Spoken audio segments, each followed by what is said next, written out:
यही एक बांग्लादेश ही रह गई थी जिससे हारना बाकी था, क्योंकि जिम्बाब्वे, अफगानिस्तान, इन सारी टीमों से तो हम हारते हुए आ गए हैं। इवन के अमेरिका से भी हम हार के आए हैं।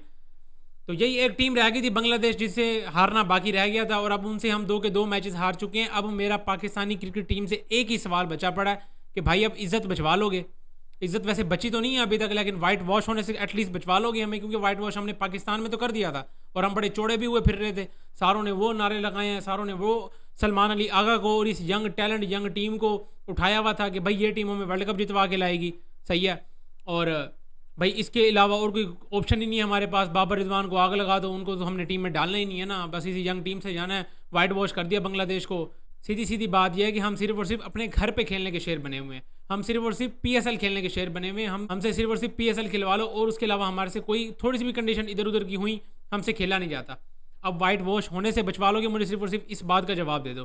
कंडीशन की सारे बातें कर रहे हैं कि भाई कंडीशन टफ है, कंडीशन टफ है। और भाई टफ कंडीशन भी तो खेलनी है ना। अब क्या मैं इधर घर पे विकेट्स बनवा दूं? अब हम क्या जयशाह की मिन्नतें करें कि भाई हमारे हमारे जितने भी टूर्नामेंट्स हैं, जितने भी हमारे मैचेस हैं, वो पाकिस्तान में करवाया करो, क्योंकि बाहर तो हमसे खेला नहीं जाता, हमारे प्लेयर से खेला नहीं जाता। ऐसे तो हमने चैंपियंस ट्रॉफी में भी जो कारनामे अंजाम दिए वो भी देख लिए हैं हमने, वो तो घर पे हो रही थी। हमें समझ नहीं आती हम किस कंडीशंस में कौन सी पिचेस बना के इनको दें ताकि ये जाके परफॉर्म कर दें एटलीस्ट। कुछ समझ नहीं आती मुझे इन प्लेयर्स की भी और इस खास तौर पे मैनेजमेंट की। ये 2 वजह हैं मेन बड़ी, जिसकी वजह से हमारी टीम हर दफ़ा मैचेस हार रही है। कभी अपसेट देखने को मिल जाता है, हम किसी छोटी टीम से हार रहे हैं। और अब बांग्लादेश भी कंपैरेटिवली वो टीम है जिसको हम ऐसे ही कोई भी टूर्नामेंट हो, बायलैटरल सीरीज हो, बांग्लादेश के साथ मैच होता तो हम ये रिलैक्स बैठे होते थे कि भाई जीत तो हम जाएंगे। हम ये सोच रहे होते थे कि हमारे कौन सा प्लेयर जाके इसमें परफॉर्म करके देगा, किस यंग प्लेयर का डेब्यू करवाना चाहिए इस सीरीज़ में ताकि वो परफॉर्मेंस दे दे। इतनी हल्की सीरीज समझते थे हम इसको, क्योंकि बांग्लादेश से हम वैसे ही जीत जाते थे। और अब हालत ये हुई भी है कि बांग्लादेश घर पे आके हमें 2 टेस्ट मैच की सीरीज भी हरा के जाती है, और अब हमने एक T20 फॉर्मेट में उसको वाइट वॉश करके हम तो बड़े चौड़े हुए फिर रहे थे। हमसे बड़ी तो कोई टीम ही नहीं बन गई थी पाकिस्तान में। पाकिस्तान टीम से बड़ी, इस यंग टीम से बड़ी तो कोई टीम ही नहीं रह गई थी ना दुनिया में, कि भाई नहीं अब तो ख़त्म कर देंगे ना, अब तो वर्ल्ड कप में बस ये आगा सलमान साहब जाएंगे और वर्ल्ड कप ट्रॉफी इंतज़ार कर रही है कि आगा मेरा दोस्त आएगा और मुझे यूं झप्पी डाल के मुझे उठा के लेके जाएगा। और भाई ऐसे होगा कि बांग्लादेश से हम, बांग्लादेश ऐसी टीम से यार, मैं उसको बुरा नहीं कह रहा, बांग्लादेश टीम बहुत अच्छा खेली है, बल्कि हमें जलील किया। दरअसल हमें हमारा आईना दिखाया कि हम किस जगह पे स्टैंड करते हैं। 2 मैचेस हराए हैं, 2 के 2 मैचेस में हमें ऐसे, मैं कहता हूँ पता चलाया हमें कि भाई हम किसी काबिल भी नहीं है। 2 के 2 मैचेस में उन्होंने हमारी ये हालत की है। पहले मैच में हम पहले बैटिंग कर रहे हैं तो 110 पे ऑल आउट हो रहे हैं, फिर दूसरे मैच में 130 प्लस पे उनको आउट कर रहे हैं। 134 ही करना था, वो भी हमसे नहीं हुआ। अब सारे बातें करेंगे भाई रिकॉर्ड्स इस ग्राउंड के ऐसे हैं, कंडीशंस ऐसी हैं, तो भाई खेलो ना, कंडीशंस खेलने के लिए बनी हुई है ना। तो अब क्या वर्ल्ड क्रिकेट में ऐसे ही होता है, कभी किस कंडीशन में खेलना पड़ता है, कभी किस कंडीशन में खेलना पड़ता है। अब हम आपको क्या मतलब वर्ल्ड कप से पहले, अब वर्ल्ड कप कहाँ है हमारा 2026 का, इंडिया और श्रीलंका में। इंडिया में हमने जाना नहीं है, वहाँ पे ही थोड़ी सी को बैटिंग कंडीशंस होती हैं। श्रीलंका में तो ऑलमोस्ट सेम कंडीशंस होंगी यहाँ पे, वहाँ पे भी स्पिनिंग ट्रैक्स बनते हैं, उधर भी कंडीशंस ऐसे ही होती हैं। वहाँ तो बल्कि पेस को भी थोड़ी सी मदद मिलती है, जैसे कि आज हो रही थी। आज समझ नहीं आ रही थी हमारे किसी बैटर्स को, वो नवाज साहब आ रहे हैं, वो पहली बॉल पे आउट होके जा रहे हैं। वो हसन नवाज की बात कर लें तो उसको मैंने पता नहीं कितनी दफ़ा, जिस मैच में उस बंदे ने सेंचुरी लगाई है, मैंने उस मैच में भी बात कर दी थी कि इसके टेक्निक के इशूज़ हैं। वो आए दिन मैच में वो ऐसी शॉट मार के आउट होता है कि वो थर्ड मैन पे कैच पकड़ रहा होता है फील्डर। आज कोई नई तरीके से आउट हो गया, भाई साहब ने कीपर को ही कैच पकड़वा दिया। बैट्समैनों की टेक्निकों के मसले हैं, बॉलर से बॉलिंग नहीं होती, फील्डिंग करने जाएं तो फील्डिंग में फंबल हो रहे हैं, बैटर बैटिंग करने आते हैं तो रन आउट्स हो रहे हैं। बॉलर तो हमें आउट करे ना करे वो बात की बात है, हम खुद रन आउट होते फिर रहे हैं हमारे। आप यहाँ से अंदाज़ा लगाएंगे 2 हमारे ओपनर्स गए हुए हैं, और उन दोनों की कम्युनिकेशन स्किल्स देख लें आप, कि उनको यही नहीं पता कि कब कॉल नो की करनी है, कब यस की करनी है। दोनों दरमियान विकेट्स पे खड़े हुए हैं और फिर आके नो कर रहे हैं कि नहीं भाई वापस जाओ। पिछले मैच में खुशदिल शाह ने ये वाली हरकत किया, फ़खर जमान को आउट करवा दिया। इस मैच में साइमा यूब आउट हो गए, इसी चक्कर में खड़े हुए। हमें तो अभी तक ये, मुझे बताओ ये क्लब लेवल की क्रिकेट हो रही हो ना, उसमें ये चीज़ें देखने को मिलती हैं हमें, कि बॉलर को, जिस बॉलर को बॉलिंग दो वो स्कोर खा रहा है, ठीक है, और बैटर्स को भेज दो तो बैटर साहब या तो पल्ले नहीं पड़ रही बॉल, या जब खेल रहे हैं तो फिर रनआउट्स हो रहे हैं। इस तरह का हिसाब हो रहा है। 15 पे हमारे 5 आउट हुए हुए थे। आप यहाँ से अंदाज़ा करें 134 के चेज में हमारे 15 पे 5 आउट हुए हैं। क्या आ रही हैं मुझे बताओ, बॉलें आ रही हैं क्या, को आके गोले बरसा रहे हैं आपके मुंह पे पड़ रही हैं, जो आके आपको इतना डर लग रहा है।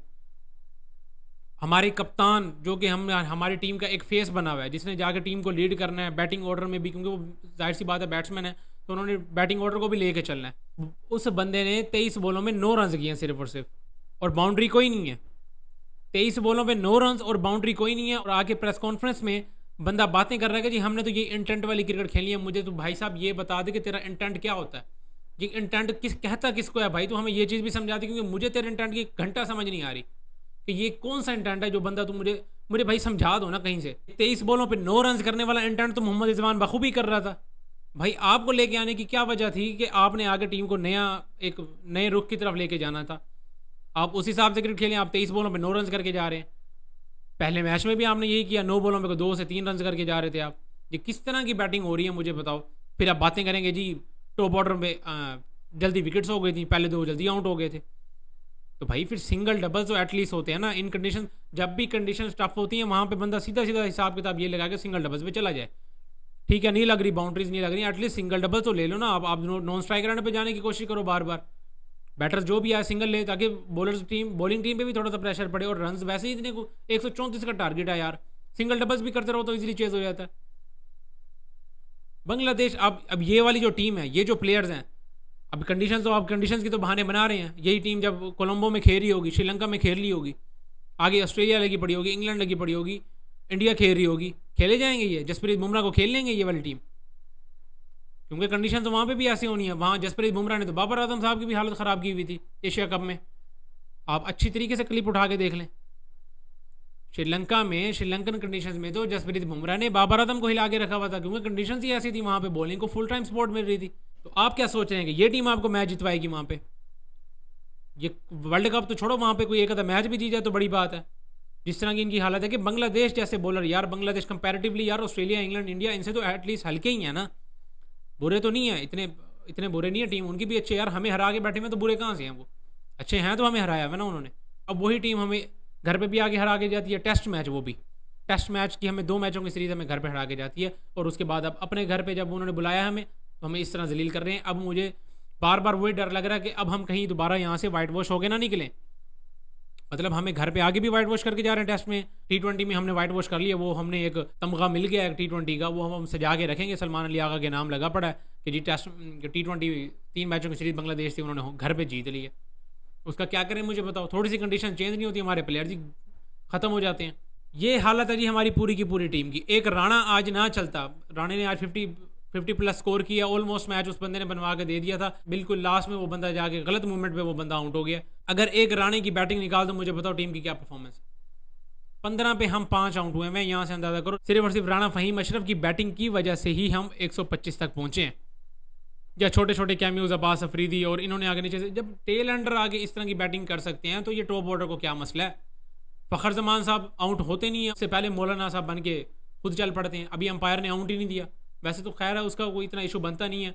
वैसे भी उन्होंने रिव्यू ले लिया था, उनके कीपर इतने ही ज़्यादा कॉन्फिडेंट थे कि उन्होंने फ़ौरन ही रिव्यू की मांग कर दी थी, क्योंकि कप्तान भी वो खुद ही हैं कीपर, तो उन्होंने फ़ौरन ही रिव्यू का इशारा कर दिया था। इधर से फ़खर जमान साहब वैसे ही चल पड़े। फ़खर जमान साहब आउट, सैम अयूब साहब वैसे आउट, हसन नवाज़ की तो बात करो नहीं, उसकी तो समझ नहीं आती, उसके लिए तो अलग से एक कंडीशंस बनवानी पड़नी है कि सिर्फ और सिर्फ पाकिस्तान में वो बंदा रन करेगा, बाहर उस बंदे से रन नहीं होते। पूरा PSL उस बंदे ने अच्छा खेला। पाकिस्तान में बांग्लादेश के खिलाफ सीरीज हुई, वहाँ पे वो बंदा अच्छा खेला। न्यूजीलैंड में 100 के अलावा बंदे की 4 के 4 डक्स पड़ी हुई हैं।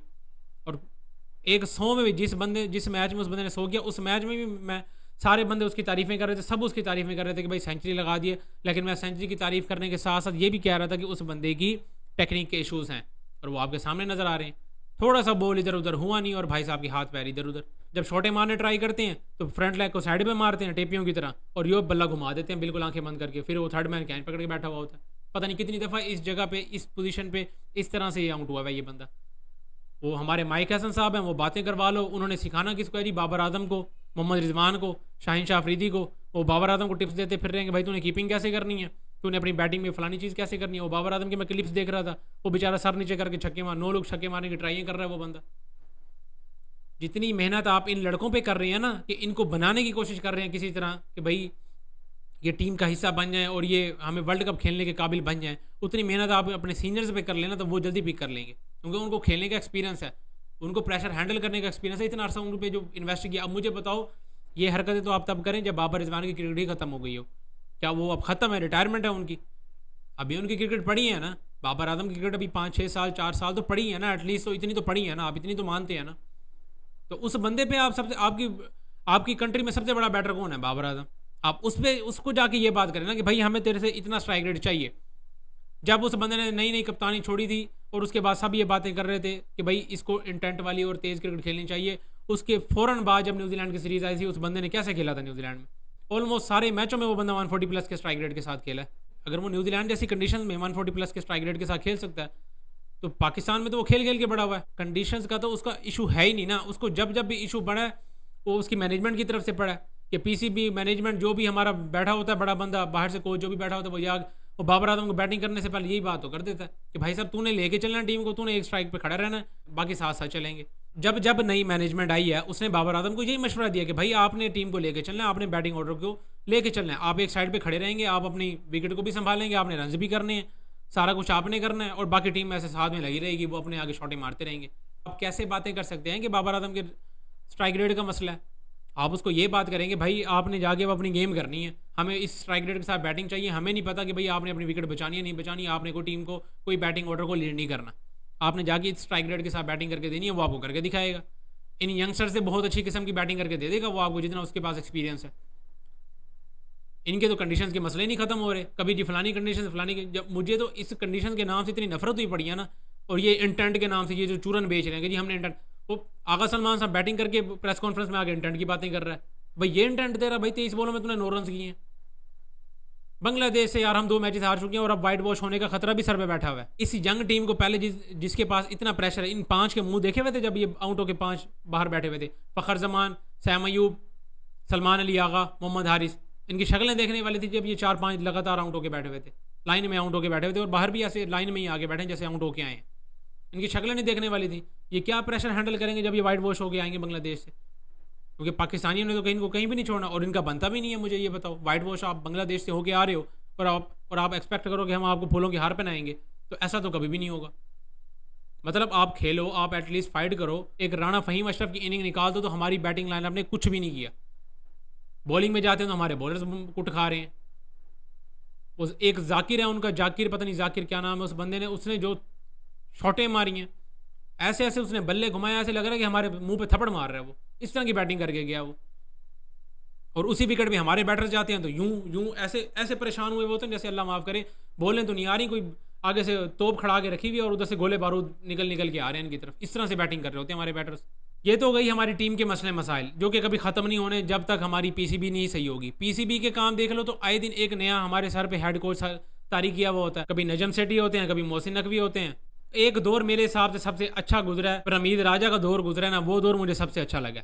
उसने प्लेयर्स को फुल टाइम खुला एंड दिया हुआ था कि भाई अपनी मर्जी करो, जाके मुझे परफॉर्म करके दे दो, और फिर वो हमें उस टाइम पे हमारी टीम परफॉर्म करती हुई भी नज़र आ रही थी। ठीक है हम 2022 में जिम्बाब्वे से हारे, ठीक है हम कुछ अपसेट्स भी हुए हमारी टीम के साथ, लेकिन वो टीम की गलती थी, उसमें मैनेजमेंट की कोई गलती नहीं थी, क्योंकि मैनेजमेंट ने खुला आपको हिसाब किताब लगा के दिया हुआ था कि भाई आपने जाना है, अपनी मर्जी करनी है, मुझे परफॉर्मेंस चाहिए, बस बात ख़त्म। यहाँ जो मैनेजमेंट आती है उसने, एक तो मैनेजमेंट बाद में आती है, पहले अपने टोला लेके पूरी आई हुई होती है। जैसे ही कोई नया बंदा आया हमारी मैनेजमेंट में, वो 10 बंदे 12 बंदे अपने पहले साथ लेके आया हुआ था कि भाई इसको मैंने उधर लगाना है, उसको उधर लगाना है, उस फलाने की छुट्टी कराओ, फलाने की छुट्टी कराओ। वो सारा कुछ आगे दोबारा से चेंज, प्लेयर्स के ऊपर नई माएँ बिठा देती हैं कि चलो जी नई फुप्पू आ गई प्लेयर्स के ऊपर, चल बेटा अब तूने ये करके देना, चल बेटा अब तूने ये करके देना। वो बेचारा अभी पुरानी सिचुएशन को, पुराने कोच की बातों को अडेप्ट कर नहीं रहा होता कि ऊपर से नया कोच आ जाता है, वो आगे नई बातें करने लग जाता है। फिर क्या बनना है प्लेयर्स ने, उसकी दिमाग में दही बननी है, रायता ही फैलना उसका, फिर उसने जाके वही जो विकेट पे भी फैलाना है। फिर ठीक है टीम के भी कसूर होते हैं, टीम के भी मसले मसाइल हैं, एट दी एंड आपको टीम ने ही परफॉर्म करके देना ग्राउंड में, मैनेजमेंट ने नहीं करके देना। लेकिन मैनेजमेंट का जो काम है वो ये है कि उन्होंने अच्छी सिलेक्शन करनी है, प्लेयर्स को अच्छी तरीके से गाइड करना है, अच्छे कोचेज उनके सर पे बैठाने हैं, और फिर थोड़ी टाइम के लिए उनको छोड़ना भी है। ये नहीं कि एक दिन कोच बना के बिठा दिया और उसके बाद फिर ख़त्म। बांग्लादेश से हम सीरीज़ तो हार चुके हैं, वाइट वॉश होने का भी मैं को गारंटी नहीं दे सकता आपको कि भाई हम वाइट वॉश नहीं होंगे, हम एक मैच लाजमी ही जीत जाएंगे, जो कि मुझे बहुत ज़्यादा चांसेस यही लग रहे हैं कि हम वो आखिरी मैच भी हार जाएंगे और हमने वाइट वॉश ही होना है। ठीक है वाइट वॉश हो गया, अगर हम पाकिस्तान में आते हैं क्या गारंटी है सलमान अली आगा की कप्तानी रहती है, कोई पता नहीं है हमें। क्या गारंटी है ये माइक हसन साहब रहते हैं, कोई गारंटी नहीं है, कोई अता पता ही नहीं है, क्योंकि हमारे यहाँ होता तो ऐसे ही है। अभी हमारा 2026 का वर्ल्ड कप हमारे सर पे खड़ा हुआ है, एशिया कप उससे पहले आ रहा है। एशिया कप की वैसे न्यूज़ तो बड़ी अजीबो गरीब आ रही हैं, उस पर भी अलग से एक वीडियो करेंगे, पता नहीं वो होता भी है कि नहीं होता, क्योंकि जिस तरह की इंडिया पाकिस्तान सिचुएशन चल रही है, अजीब ही किस्म की उनके हिसाब किताब हैं, प्लेयर्स की मर्जियाँ चल रही हैं, मतलब प्रोफेशनलिज्म गया तेल लेने भैंस की टांग। एक प्लेयर अगर आगे ये बात करते थे कभी मैंने नहीं खेलना, तो पूरी टीम मुंह बना के बैठ जाती है कि 2026 वर्ल्ड कप हमारे सर पे है, एशिया कप हमारे सर पे है, और हमारी टीम की कॉम्बिनेशन और हमारी टीम के हालात ये देख लो। तो अभी भी टाइम यही है कि टीम के कॉम्बिनेशन को ठीक कर लो, अच्छे प्लेयर्स को टीम में ऐड कर लो। ये जो कुछ प्लेयर्स को अब सुफियान मुकीम को हम लेके गए हैं, उसको हमने बाहर बिठाया हुआ है, पता नहीं उसको किस किस खुशी का, मुझे बताओ, पानी पिलवाने के लिए कोई और लड़का रख लो यार। अब बॉलिंग ऑप्शन में देख लें तो हमने 7 बॉलर यूज़ किए हैं, मतलब लग ही नहीं रहा कहीं से कि भाई हमारा प्रॉपर बॉलर ही कौन है। एक सलमान मिर्ज़ा है जो कि सही बॉलिंग कर रहा है, उसने पिछले मैच में भी ऊपर से आउट करके दिए, आज के मैच में भी उसने आउट करके दिए, 2 आउट उसने आज किए हैं, वो थोड़ी बॉलिंग सही कर रहा है नए बॉल से। उसके बाद फिर वही रायता फैल जाता है, कभी कौन सा आ रहा है पार्ट टाइमर, कभी कौन सा पार्ट टाइमर आ रहा है, कोई प्रोफेशनलिज्म ही नहीं है, कोई प्रॉपर बॉलर ही नहीं है हमारी टीम में। जो प्रॉपर बॉलर हैं उनको बाहर बिठाया हुआ है। अब हमारी स्पिन अटैक में 2 प्रॉपर बॉलर्स हैं, इब्रार अहमद, सुफियान मुकीम, दोनों बाहर बैठे हुए हैं, पानी पिला रहे हैं, और बाकी जो पार्ट टाइमर्स हैं वो बॉलिंग कर रहे हैं। मुझे इनकी कोई समझ नहीं आ रही। ये इन्होंने इंग्लैंड वाला जो एक हिसाब किताब बनाया हुआ ना, क्योंकि इंग्लैंड टीम में यही चीज़ होती थी, जो उन्होंने भर भर के ऑलराउंडर्स रखे हुए थे, मल्टी टैलेंटेड प्लेयर्स रखे हुए थे, ताकि वो उनको बॉलिंग बैटिंग कहीं ना कहीं से कुछ ना कुछ उनको करके दे दें। उस तरह के प्लेयर्स उन्होंने रखे हुए थे, अब वही काम कर रहे हैं माइक हसन साहब। अब अल्लाह ही हाफिज़ है कि भाई ये चीज़ कब वर्क करना शुरू करेगी। अल्लाह तो दुआ तो भाई हम यही करते हैं कि वर्ल्ड कप से पहले पहले किसी तरह हमारी टीम का कॉम्बिनेशन सही हो जाए, चाहे वो ये यंग टीम हो, चाहे बाबर आजम को खिला लें चाहे ना खिलाएं, जो भी है, भाई टीम किसी तरह हमारी अच्छी बन जाए। अगर यही हालत रह गई तो वर्ल्ड कप में हम पहले राउंड से बाहर होते हुए मुझे अभी से ही नज़र आना शुरू हो रहे हैं। बाकी दुआ तो यही है कि भी ऐसा ना हो, लेकिन हरकतें मुझे कहीं से भी नहीं लग रही, ना टीम मैनेजमेंट की और ना ही हमारी पाकिस्तान क्रिकेट टीम की। बाकी आप सबको इन सारे मामलात में क्या लगता है कि क्या चीज़ बेहतर है, पीसीबी की ज़्यादा गलती है या टीम की ज़्यादा गलती है? मेरे हिसाब से दोनों बराबर खड़े हुए हैं, क्योंकि पीसीबी भी गलत फैसले कर रहा है और टीम तो फिर ग्राउंड में जाकर उन्होंने कुछ करना ही है ना।